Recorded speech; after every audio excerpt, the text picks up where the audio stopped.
2025 box ഓഫീസിൽ മികച്ച പ്രകടനം കാഴ്ചവെച്ച മലയാള സിനിമകളുടെ കണക്കുകൾ കേരള ഫിലിം പ്രൊഡ്യൂസേഴ്സ് അസോസിയേഷൻ പുറത്തുവിട്ടു.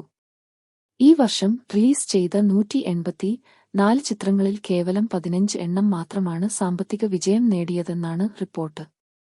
അസോസിയേഷന്റെ കണക്കനുസരിച്ച് 9 ചിത്രങ്ങൾ സൂപ്പർ ഹിറ്റ് പട്ടികയിലും 6 ചിത്രങ്ങൾ ഹിറ്റ് പട്ടികയിലും ഇടം പിടിച്ചു.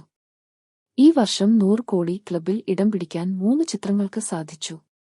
1 ലോക ചാപ്റ്റർ 1 303.67 കോടി, 2 എമ്പുരാൻ 265.5 കോടി, 3 തുടരും 234.5 കോടി.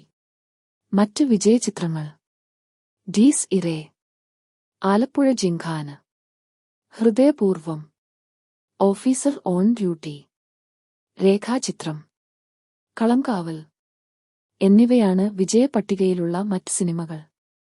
Echo, pet detective, prince and family, Ponman, Padakkalam, bromance എന്നീ ചിത്രങ്ങൾ ഹിറ്റ് വിഭാഗത്തിലും ഉൾപ്പെട്ടു. തിയേറ്ററിൽ വിജയിക്കാത്ത നിങ്ങളുടെ ഇഷ്ടസിനിമ കമന്റ് ചെയ്യൂ.